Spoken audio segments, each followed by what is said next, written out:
L'essentiel de l'actualité. Atax Radio. Atax Radio. Priorité au local. Bonjour tout le monde, bienvenue pour l'édition Week-end. Le défilé de lingerie Octobre Rose narbonnais est devenu une institution. Avec ses troupes sorties par Narbovia, ils vont s'aligner dans les triples buts de montrer que la maladie n'est pas une fatalité. Quel ce combat avec chacun qui peut y participer.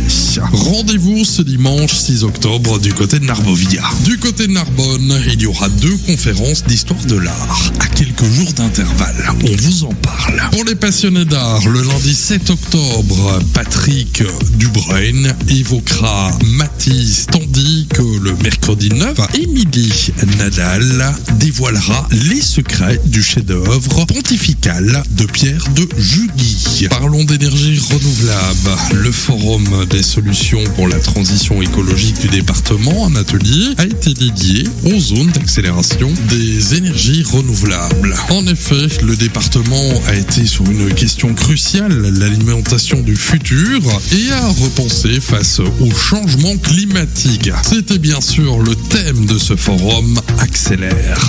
Et à ce sujet, pourquoi les communes de l'Aude vont à nouveau devoir plancher sur des zones d'accélération des énergies renouvelables. En avril 2024, 72 communes audoises avaient délibéré pour définir 263 zones prioritaires pour l'accueil de la production d'énergie renouvelable. Le cumul, à l'échelle de l'Occitanie, des capacités de production liées aux cartographies également livrées par 12 autres préfectures de la région. Malheureusement, ce n'a pas été jugé suffisant par le comité régional de l'énergie pour l'échéance 2031. Rebelote, donc, avec une invitation de relance aux mairies pour de nouvelles délibérations. Nous revenons sur l'histoire du quinquagénaire agressé gratuitement à Carcassonne.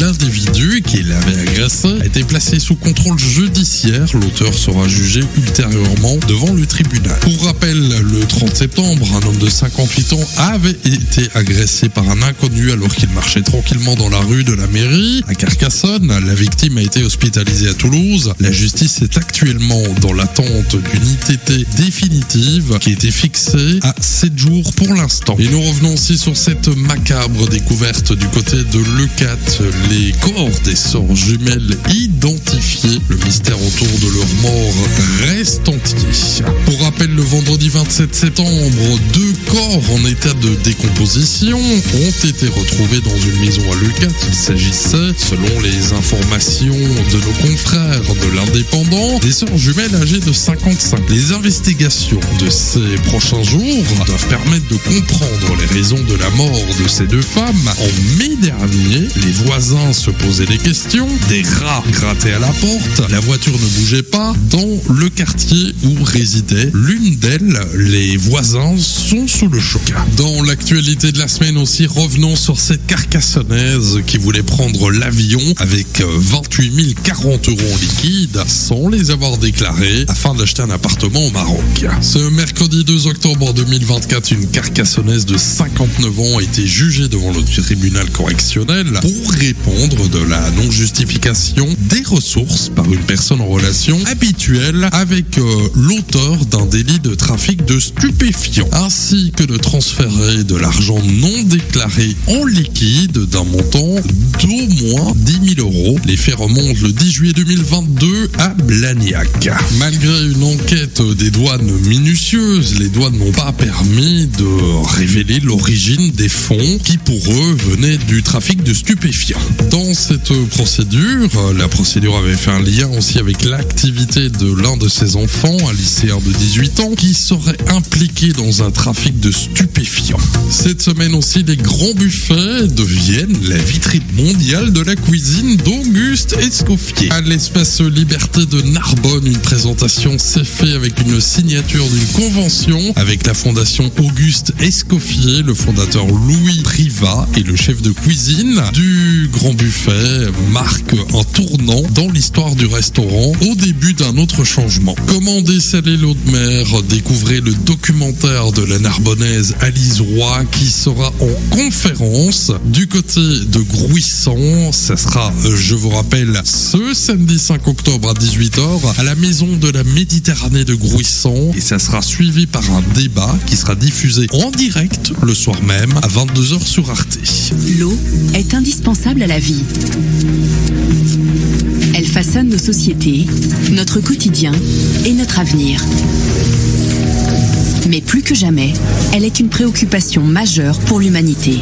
Affluence record à la médiathèque de Narbonne depuis sa rénovation. En effet, la fréquentation de la médiathèque a explosé depuis la réouverture survenue le 10 septembre dernier suite aux travaux de rénovation. La brillante rénovation de la médiathèque n'a pas échappé aux Narbonnais qui se sont par centaines rendus depuis l'inauguration le 10 septembre dernier à se presser au guichet des inscriptions, une affluence qui témoigne de la reconnaissance de l'effort accompli dans le relookage de cette médiathèque. Actuellement, ils sont à 150 inscriptions par jour. Le samedi précédant l'inauguration, ils ont quand même accueilli 2500 personnes. Je vous rappelle que dans l'agglomération du Grand Narbonne, plusieurs mairies ont signé pour participer du 18 septembre au 20 octobre au World Clean Up Day. Rendez votre commune beaucoup plus propre. C'est une bonne chose. Faites-le. Allez, moi je vous souhaite un bon week-end. On se retrouve lundi pour de nouvelles éditions.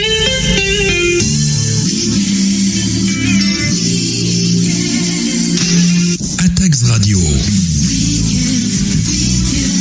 Le son de la Méditerranée. Atax Radio. On l'écoute parce qu'elle est d'ici.